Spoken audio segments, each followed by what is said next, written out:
amigos de Tucán Televisión, es un gusto saludarlos una vez más en su programa El Desplume. Mi nombre usted ya lo conoce, soy Said Hernández y a partir de este momento dejamos a su disposición nuestro número en el estudio 51 4 23 49 para que se ponga en contacto con nosotros, participe, que es lo más importante en esta plática que vamos a tener hoy con el maestro Jorge Bueno. Él es cronista de la ciudad de Oaxaca. Le doy la bienvenida. Mucho gusto, muy buenos días. ¿Cómo está? Bien. Qué bueno. Pues empezando, maestro, empezando esta entrevista, quisiéramos preguntarle en un primer momento cómo ha sido la historia de los cronistas en Oaxaca, cuántos cronistas son, cómo se puede tener ese grado tan representativo en nuestra, en Oaxaca.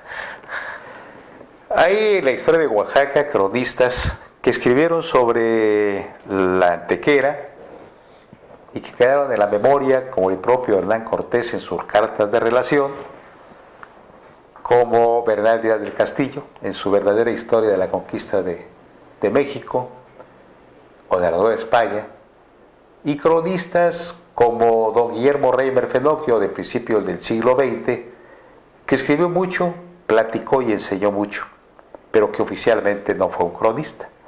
El primer cronista es el gran historiador don Jorge Fernando Iturribarría. Don Jorge tuvo su nombramiento en 1960 como cronista relator. Al dejar el cargo por su actividad en la historia, ya que es un hombre que escribió aproximadamente unos 30 libros, fue nombrado Javier Castro Mantecón, el doctor, así llamado y conocido. Es un cronista que hasta su fallecimiento hizo un trabajo de crónica, varios opúsculos y temas sobre Oaxaca.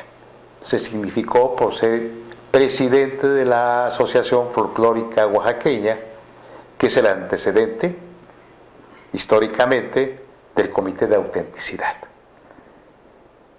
Al morir don Javier Castro Mantecón es nombrado don Everardo Ramírez Mórquez, un caballeroso personaje oaxaqueño, culto, periodista, contador de profesión, pero que tuvo siempre disposición para la historia de Oaxaca. Don Everardo se retira por su edad y es nombrado cronista Rubén Vasconcelos Beltrán, el maestro. A él lo recordamos, muy recientemente falleció el 29 de junio del 2016, después de casi 16 años de darle su vida a la crónica. El 25 de agosto del 2016 nos nombra el honorable ayuntamiento, nos ratifica en marzo el ayuntamiento 2017-2018 y nos acaba de ratificar el ayuntamiento actual que preside Osvaldo García Jarquín. La crónica es una crónica diaria, la historia de Oaxaca es la que tenemos que rescatar, caminar por las calles de Oaxaca, siempre recordando el trazo, los edificios, los personajes. Y esta es la labor del cronista, de estar al pendiente de muchas de las actividades del honorable ayuntamiento, pero también de casos en concreto como cuidar el patrimonio, cuidar el nombramiento que tiene Oaxaca. Ese es el cronista de Oaxaca. Así es, muy interesante. Son 5 cronistas, entonces, desde el año 1960, los que ha tenido la capital, Oaxaca. Hasta el día de hoy. Y bueno, también mi actividad está en el hecho de participar en las reuniones nacionales, las reuniones internacionales. He sido invitado a Texcoco, a Zacatecas, a España, a convivir con los miembros, que son 120 cronistas de la Real Asociación de Cronistas de España, participando con temas como los lunes del cerro, nuestras fiestas, y también ya tuve un reconocimiento nacional sobre la crónica. Así que estamos en la etapa ya de consolidar la Asociación Estatal de Cronistas, afiliada a la Federación y que nos va a permitir participar activamente a muchos de los cronistas, que oficialmente son 12 los que tiene el Estado. Oficialmente, quiero decir, con un documento que los acredita como tal, que es el requisito para pertenecer a la asociación. Hay mucha gente versada en temas de su pueblo, de sus ciudades, que yo los invitaría, porque es muy visto este programa, que pudieran reunirse con sus presidentes municipales y que oficialmente les extiendan un nombramiento. Una asociación se fortalece en la medida de que sus agremiados participan y logremos organizadamente incidir o influir en temas tan importantes como festividades que se han perdido, fechas que no se conmemoran o algunos nombres de calles que no tienen sentido, no tienen razón de ser, y nos olvidamos de ilustres desconocidos que el tiempo ha borrado por la poca memoria de los seres humanos su nombre. Así es, muchísima historia. Coincido con usted, hay calles que no deben tener nombres de personajes que, bueno. Continuando con esta entrevista, maestro, muchas personas que nos están viendo y nos incluimos también, los que estamos en este momento en el foro, ¿cómo ha sido este nombramiento, el tema de ser nombrado Oaxaca por la UNESCO Patrimonio Cultural de la Humanidad? Quisiéramos saber un poquito del tema, si se hizo una solicitud, cómo fue este proceso para que Oaxaca tuviera este nombramiento que ya tiene muchísimos años y que nos ha llevado incluso a nivel mundial con este patrimonio cultural de la humanidad, unos inmuebles pues realmente hermosos que están en el primer cuadro de la ciudad de Oaxaca, y hay muchos más que estaremos platicando en un momento, maestro. El tema directo, el por qué nos dan el nombramiento hace 31 años, próximos a cumplir este 11 de diciembre 32, es porque Oaxaca se significó desde tiempos inmemoriales a la edificación de monumentos, a la edificación de una gran macroplaza como es Monte Albán. Se significó porque mucho antes que llegaran los propios mexicas al valle de Oaxaca, su antecedente, que es un lago, el lago de Guelató, al ser drenado dejó extensos playones que permitieron un primer trazo zapoteca con la ubicación de sus teocalis, que a la llegada de los mexicas en el 1486, estableciéndose en una área que ya estaba poblada, que si efectivamente había alrededor de él el Yagalaja, que es el nombre zapoteca del guaje, y pues le pusieron Huaxiaca, que su nombre en zapoteco, no debemos olvidarlo, es Loalá. Este establecimiento y ocupación hizo en la memoria histórica que el nombre de Huaxiaca predominara, porque la nomenclatura de los pueblos fue impuesta por los mexicas que acompañaban a los conquistadores y que fueron mostrándole los sitios y dándoles los nombres en náhuatl. La lengua náhuatl es muy diferente a nuestra lengua natural, a la lengua zapoteca, y por eso conservamos muchos nombres en zapoteco y muchos nombres en mexica, que lo más usado es lo mexica. Decimos Mitla y no decimos Liobá, decimos Tlacolula y no decimos Giesbac. O sea, se nos ha olvidado mucho el nombre original, pero que los pueblos lo conservan. Así, conservan en su lengua zapoteca los nombres que no están en uso cotidiano. Ahora bien, el hecho de tener una ciudad castiza trazada previamente a la llegada de los mexicas y muy previamente a la llegada de los zapotecas y rectificado el trazo por Alonso García Bravo, dándole anchura, dándole una desviación de 8 grados, lo que permite unas calles más amplias por los 8 caballos que las ordenanzas establecían que deberá tener una calle para darle salida a esos caballeros, a esos en momentos de guerra. Y el sol que se proyecta siempre por una banqueta y nos permite la sombrita, términos muy oaxaqueños, te vas por la sombrita, es lo que hizo el trazo de Alonso García Bravo. Alonso García Bravo es un personaje importante en la historia de Oaxaca y su antecedente a nivel nacional, desde Veracruz, desde lo que es Coyoacán, establece su trabajo como agrimensor o como alarife, ¿verdad? Y Oaxaca fue siendo edificada poco a poco, primeramente una arquitectura eclesiástica, mucho sobre los teocales existentes, llámese Carmen Alto, San Juan de Dios, y posteriormente la arquitectura civil barroca que permitió las casas solariegas oaxaqueñas.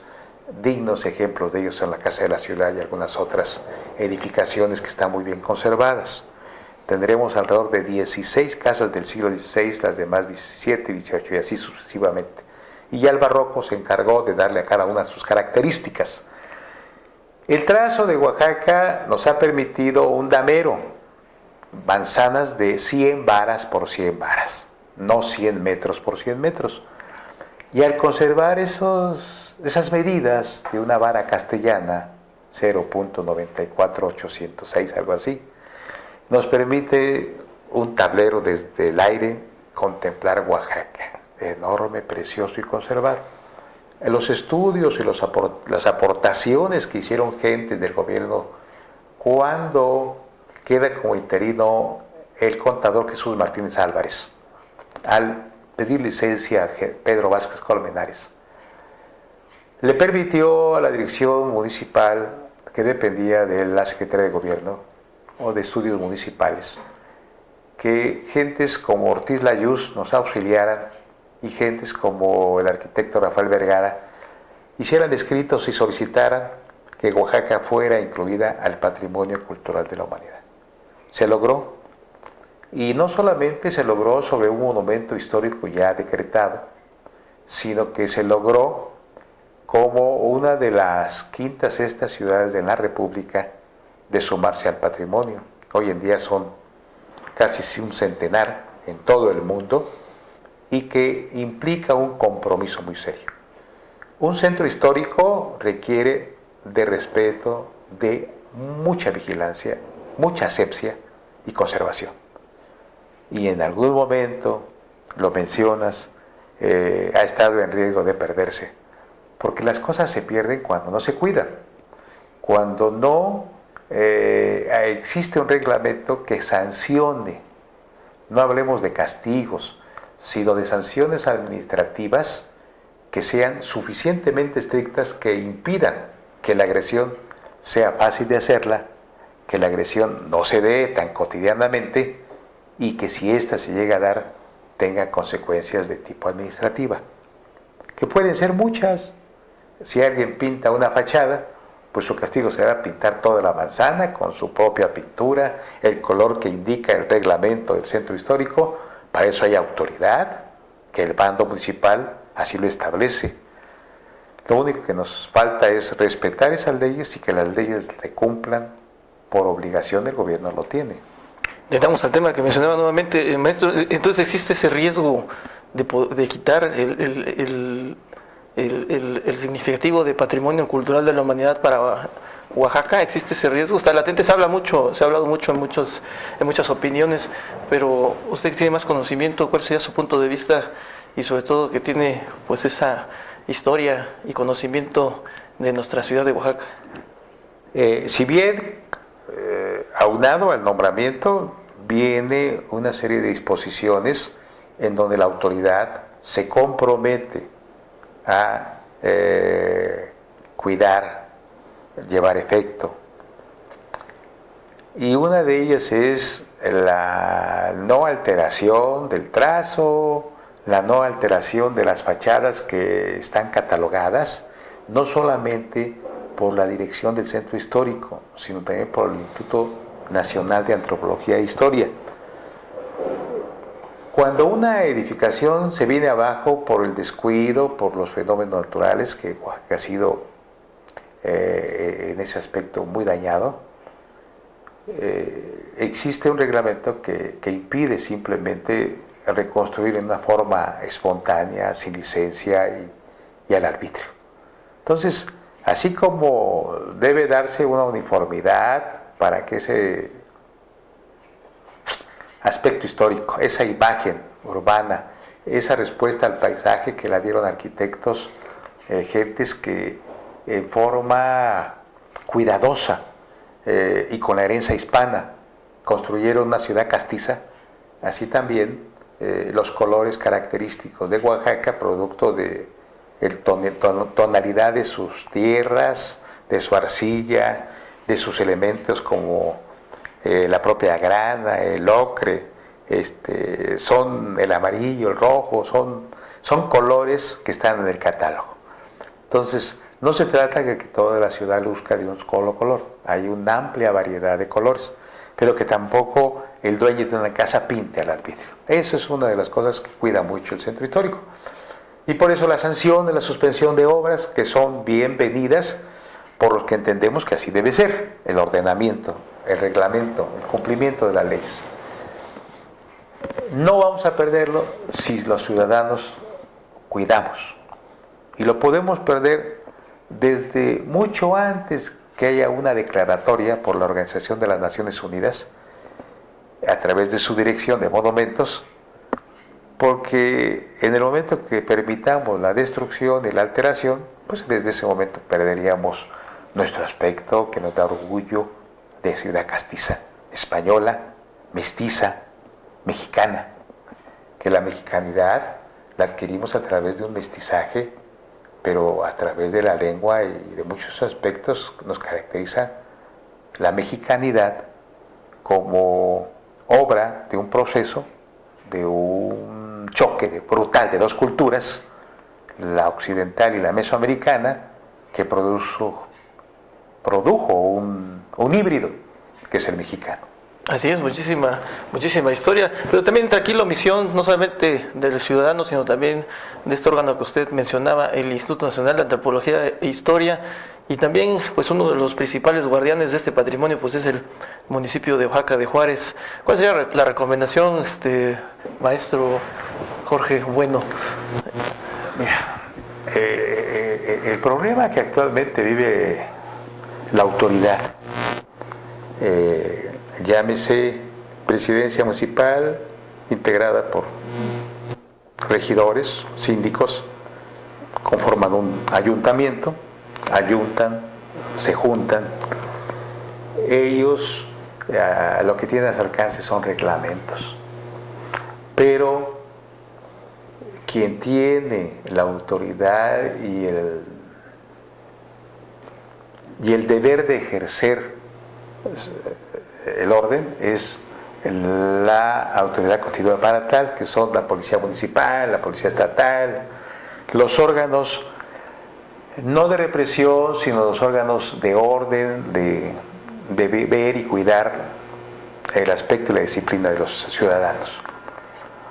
Cuando violentan su presencia los comerciantes en las calles, lo que están luchando como gremio, como sociedad, es el hacer uso de las vías públicas para su propio beneficio. Pero la autoridad, obligada a que esas vías sean expeditas para la vialidad, el tránsito de personas, lo que se logra es un choque entre un conglomerado de ciudadanos que pierden la idea del orden, se indisciplinan, agreden, transgreden instituciones y valores y constituyen su acción en un delito. Y ahí tienes a la autoridad tratando de que ese delito pues no se agrave, de que sea controlado. El ayuntamiento, limitado por su poco presupuesto, limitado por sus propias atribuciones, pues acude al Estado, y el Estado, si no auxilia y no participa, pues no se podrá tener el debido orden. Y en orden las sociedades crecen, con disciplina el ser humano se transforma y se logra en el ser humano una transformación tal que beneficia a una sociedad. Y eso es lo que necesitamos, que los comerciantes sean entendidos en el ordenamiento municipal. Está realmente ahí su porvenir, su éxito como comerciantes, como seres humanos. Así es, estamos platicando con el maestro Jorge Bueno, él es cronista de la ciudad de Oaxaca. Muchas gracias por estarnos enviando sus mensajes, sus preguntas. Le estamos dando lectura en este momento. Le repito, el número es 51-423-49 para que también participe en esta pues excelente plática y también de mucho conocimiento, maestro. de Oaxaca, los lugares más emblemáticos, los que tenemos uno, Santo Domingo, que es la imagen mundial. Decimos Santo Domingo de Oaxaca, se refleja a nivel internacional sobre esta obra hermosa que tenemos en el corazón de Oaxaca, pero hay otros más, hay más. Platicamos un momento de la soledad, de otros templos que tienen esas características. Platícanos un poquito de estas historias de estos templos y cuáles han sido los que tienen pues más historia, mayor arquitectura, más la belleza, que es lo que caracteriza a Oaxaca. Sí, hay templos que su origen son ermitas. Oaxaca tuvo 13 ermitas.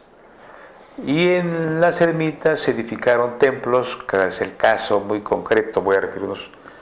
Por ejemplo, la ermita de San Sebastián da origen en 1532, que se construye esa ermita, a un templo de la soledad con un pasaje histórico, leyenda, en 1543, la llegada del rostro y manos de la Virgen de la Soledad y la llegada de una pequeña figura de 1 metro de estatura, que es un Cristo en actitud de ascensión, de ascender al cielo, después de la resurrección.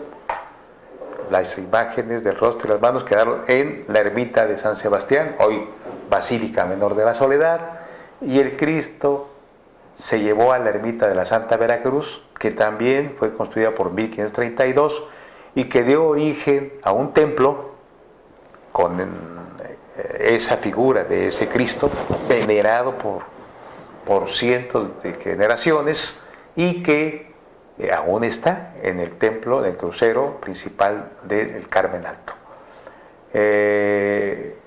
Hay otras ermitas, como la ermita de Santa Catarina Mártir, que dio origen al templo, a Santa Catarina, y al templo de San Juan de Dios a la llegada de los juaninos, que se habla de que fue nuestra primera catedral, porque ahí pernotaron en 1528 los dominicos llegados, y también ahí llegó en 1535 el primer obispo Juan López de Zárate. Entonces, es el origen de muchos templos, las ermitas. Pero los templos se fueron construyendo de acuerdo a los teocalis, y los templos se fueron construyendo de acuerdo a cómo creció la ciudad. Entonces, los templos más antiguos son los templos del centro y los más recientes son los de las afueras. Y tenemos templos que pertenecieron, como el de Santo Tomás Xochimilco, a una agencia municipal que desaparece en 1926 y se integra como barrio. Jalatlaco se integra también en esa fecha como barrio, y ahí está su templo de San Matías. Otro templo de la Trinidad de las Huertas, esta Santísima Trinidad, que tiene su origen en una ermita. Bueno, pues se construyó un templo, se les da su categoría de agencia municipal hasta que en 1926 deja de serlo. Un templo del Marquesado, que era un municipio que deja de serlo en 1908, se integra como barrio, el barrio del Marquesado. Así que si vemos, las 13 agencias han tenido cambios, el número de agencias, han dejado de ser agencias algunas y han quedado otras como ex haciendas, 8 y 5 pueblos, que su origen es eso, pueblos integrados ahora a una ciudad muy amplia, muy grande, que ha ido creciendo y que ya llega a las 300 colonias actualmente. Ahora, la arquitectura, cada una tiene una advocación, tiene una construcción bajo la advocación de San Marcial, que es la provincia de Oaxaca del clero secular, y que la catedral se construye bajo la advocación de la Virgen de la Asunción, pero que en su fachada tenemos un San Marcial. Ahora, la catedral pues es una construcción secular que el clero secular como que surge y se fortalece con la disminución de las órdenes mendicantes del clero regular, y que el clero regular es el que realmente construyó los primeros templos: San Francisco, San Agustín, ¿verdad? Santo Domingo, son del clero regular. La defensa, construida como un templo bajo la Virgen de la Defensa, se construye ya por el clero secular y se construye ya para el siglo XVIII para defender a los indígenas que eran explotados, o la Consolación para consolarlos. Entonces tienen su significado, en torno de ellos crecen los barrios y así se forman las cofradías, las pequeñas cofradías que están a través de la cera, de la participación activa, las fiestas patronales, y se dan los gremios que se adhieren a las festividades y que caracterizan a los pueblos, ¿no? El templo de Santa María de los Ángeles, conocido como los Siete Príncipes, pues tiene en torno a él su barrio, los panaderos, los reboceros y toda una actividad que se va dando en torno a esos barrios. Así es, tiene todo su punto de origen y también para tener su finalidad. Maestro, le preguntaba sobre los lugares emblemáticos. Oaxaca tiene muchísimos lugares que pues han sido tocados por el tema de fundaciones, en temas de particulares, y meten la mano para tratar de rescatar. A veces hacen mejoras, a veces derriban bardas, derriban muros, cambian pasillos, bueno, en fin, de los monumentos históricos, estos inmuebles. ¿No se estará deformando la historia, maestro, con este tipo de actitudes?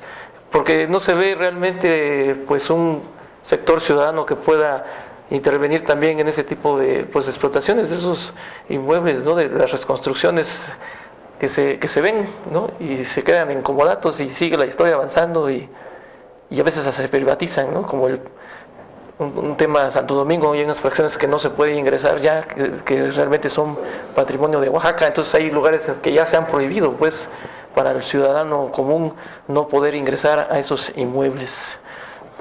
Sí, la alteración desde el siglo XVI mismo se dio en base a los sismos que derrumbaron muchos de los templos y desaparecieron ermitas y templos.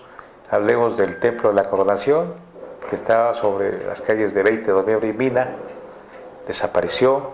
Después fue un panteón, desapareció, y son casas particulares. ¿Cómo fueron vendidas o cómo estas casas son propiedad? No la sabemos. Lo que sí sabemos es, por ejemplo, que una ermita de la Resolana, que era un retiro, un lugar de descanso, esta ermita de San Bernardo desapareció y hoy es una casa particular. Tenemos otro templo que desapareció, que era una pequeña ermita de Santa Lucía, que estaba en las calles de Trujano, por está la pila de Juan Diego, que desapareció y que era muy visitada para los ciegos y que posteriormente se construyó en Santa Lucía del Camino. Por ahí la Virgen de Santa Lucía, que es la patrona de los invidentes. Actualmente hay 3, 4 templos cerrados, abandonados, el Patrocinio, el templo pequeño, que era una ermita y que después fue cortado por la calle del Calvario, que es el templo del Calvario, está abandonado, cerrado. El templo de Guadalupe está cerrado. Y así hay poblaciones, Matatlán tiene su templo cerrado, hay poblaciones cercanas que también tienen ese problema. Entonces el culto, alrededor de 26 templos que ahorita están en funciones, pues cada uno con su advocación, con su arquitectura, ya sea barroca, plateresca, churrigueresca, como en el caso de San Felipe Neri, pues ahí están para ser admirados. No solamente su fachada, sino su interior, su retablo. En sí tienen muchas imágenes, como la propia catedral que tiene a Cristo Taumaturgo, que es el Señor del Rayo, figuras que se significan en la fe católica por su milagrería, o sea, son milagrosos, llenos de votos y un culto permanente en ellos. Yo siento que en el caso de Santo Domingo, por ejemplo, que su fachada es sobria, tritóstila, columnas pareadas, en el centro la imagen de Santo Domingo y San Hipólito, que fue provincia de 1592 a 1992 y que se reconstituye a la provincia de Santiago, que está en México. En su interior hay más belleza, más adorno, más yesería, más ebanistería, porque la propia orden establece humildad en el vestir, humildad en los templos, pero el interior había que hacerlos ricos para lograr la atracción de los naturales a la fe católica. Así que muchos templos se significan por su interior.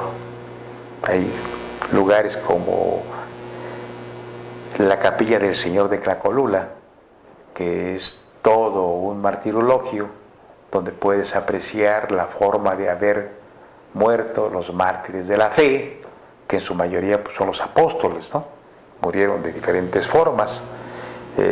San Pedro no quiso morir crucificado de forma normal, se puede decir sacrificado en crucifixión, sino pidió ser crucificado de cabeza, porque no era digno, ¿no? Como Jesús.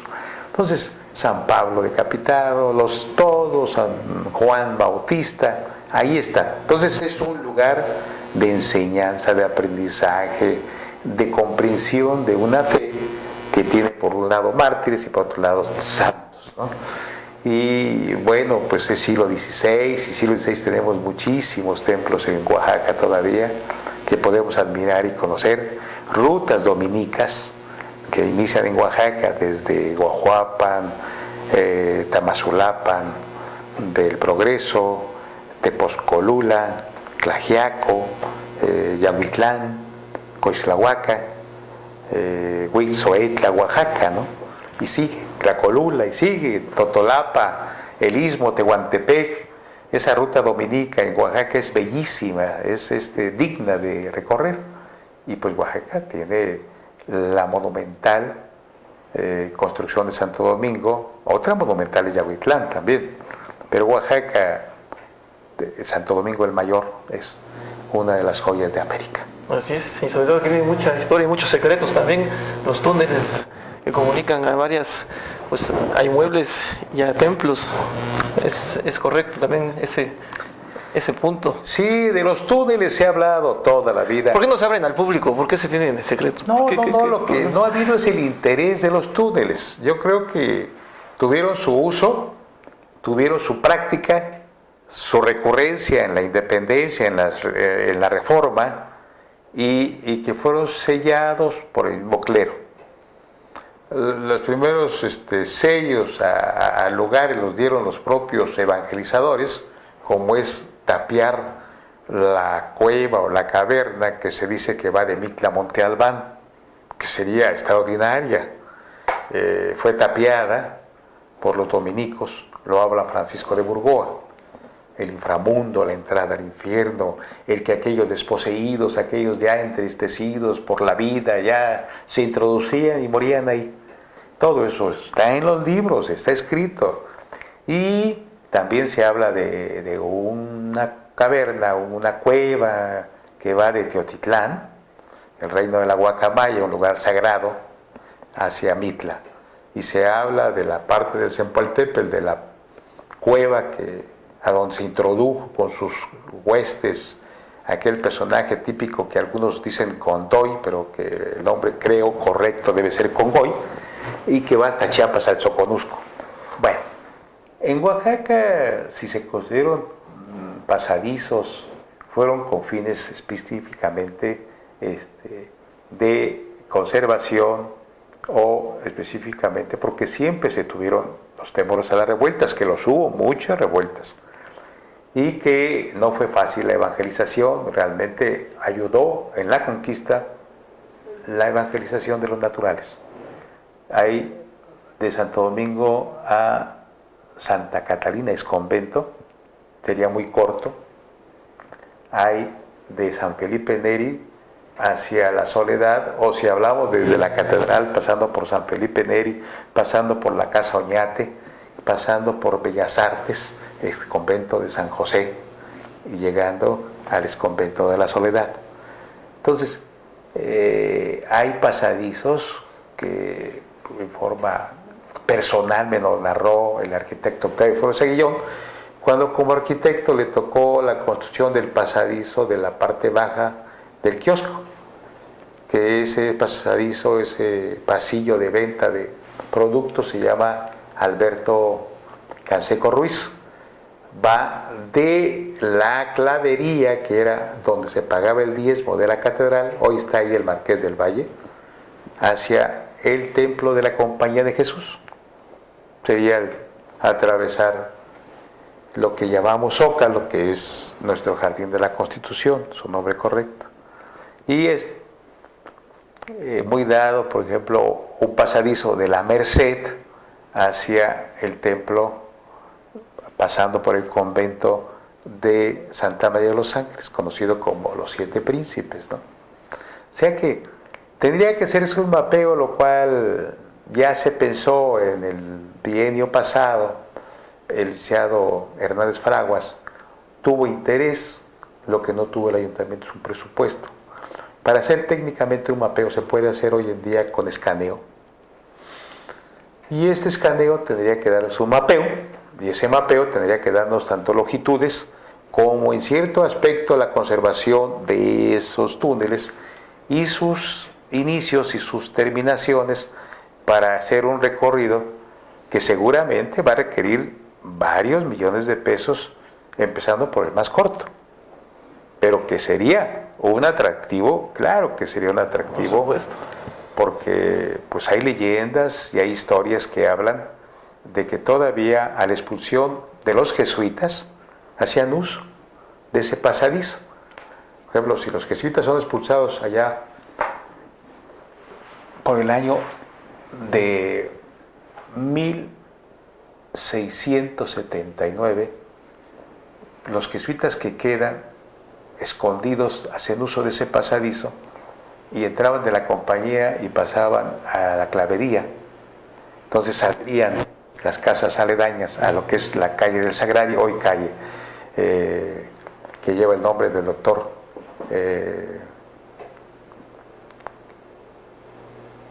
esta calle es Aurelio Valdivieso, y esa calle pues todavía le seguimos diciendo que la calle del Sagrario, porque ahí está el Sagrario Metropolitano.